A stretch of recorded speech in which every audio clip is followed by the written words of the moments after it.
So Bitcoin from a market structure has been incredibly bullish. The pattern now, the chart pattern looks very similar to a smaller version of the one from March to June 2020, where it exploded. We've had this lovely corrective phase. We see all the on-chain stuff. William Clemente and Willy Woo and all those guys showing that it's all going into good, strong hands.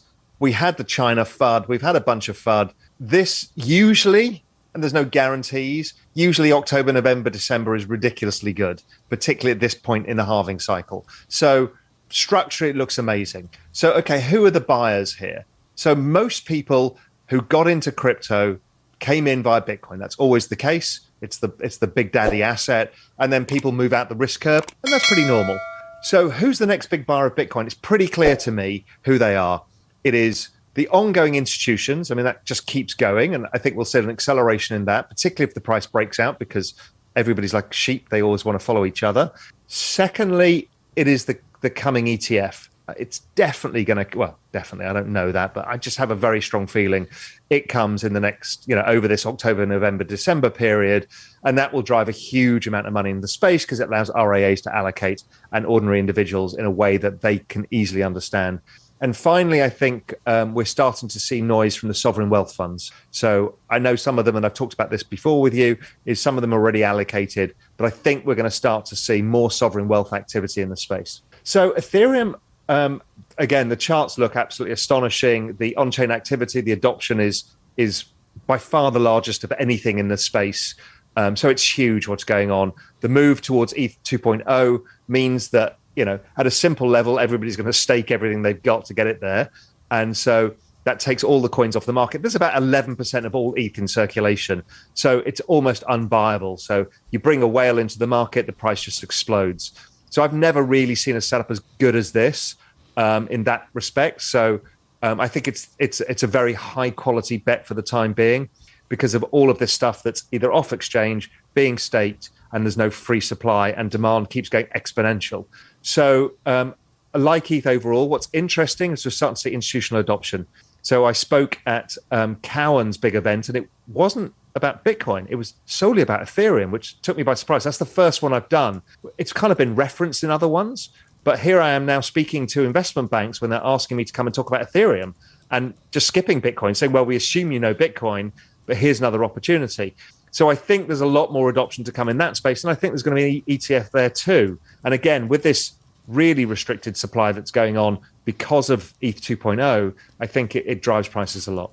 When you think about the institutions that are thinking about or talking about Ethereum and Ether, is it because they've already allocated to Bitcoin, or do you see some of them coming in and they're basically actually skipping over Bitcoin? I think there are some that are skipping over Bitcoin because they get their head around it in a different way, because they think of it as a way of playing the entire technology of the space. So then they don't, it's hard for many of these institutions to stomach the narrative, the Bitcoin narrative of a store of value that central banks are destroying the world and a lot of this stuff, because that kind of goes against a bit of their business model. But Ethereum is not as, doesn't feel like it's attacking them as much, because it's like, here's a space and we're building decentralized finance on it, and everybody can participate. It doesn't feel that they have to change their internal narratives. So some are finding it just a bit easier to get their heads around what it is without kind of going against or kind of exposing the Wizard of Oz, which is the central banks and what they're doing to currencies overall. Let's talk about what I'll call Ethereum competitors. Maybe some of them aren't necessarily competitive; they're more complementary. But like the smart contract platform. So this is Polkadot, this is Solana, and there's kind of a whole group of those that are out there. How do you look at those assets? So all I do is look at adoption effects, because I'm not smart enough to figure out what chain's better than what and why they want to build on it, et cetera, et cetera.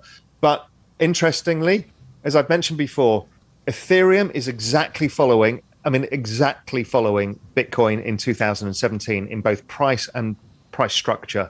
Bitcoin is following Bitcoin 2013, which is fascinating, in price structure, but not in price itself. And then so I thought, what?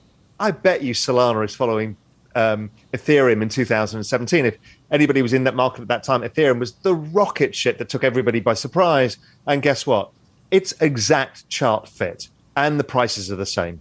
So Solana is exactly following Ethereum. Ethereum's exactly following Bitcoin.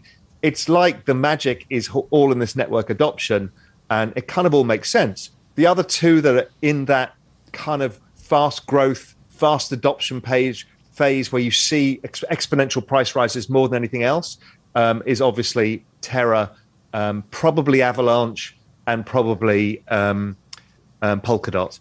And I think, they will all do well in this cycle. And like Ethereum, they'll all go down a lot later. And then from that, we'll see how it builds out. But it's bizarrely consistent. I never thought this would be the case because you see all the people online. It's like my project. But when you net balance it all out and just apply like adoption effects and do these things look similar, they're almost identical, which is amazing. One of the things that I've always been surprised by is the folks in Silicon Valley who kind of missed a lot of this. There's plenty of people who didn't miss it, but the people who did, you would think that they would understand it, because what we do know from, let's say, mobile apps or some sort of like social network products, et cetera, is those network effects look very similar. And so if you can start to understand kind of a K coefficient in the growth and really understand kind of the slopes of those lines or kind of how quickly they're accelerating, you can, with pretty good accuracy, predict here's how many users the company's going to have on this date and this date and this date. And it feels like that's a little bit of what's happening here, right? And there's always the question of, is it sustainable? Will people continue to adopt it and make sure that it's an acceleration of the trend? But it does feel like there is some predictability to some of these assets as long as that network effect takes hold and it kind of takes off. Yeah, and none of us would have thought this, but it kind of explains why Plan B's model works. Because I think some way it's showing the same thing in a different way with network adoption and how it drives price. And it seems, so consistent that it is pretty forecastable.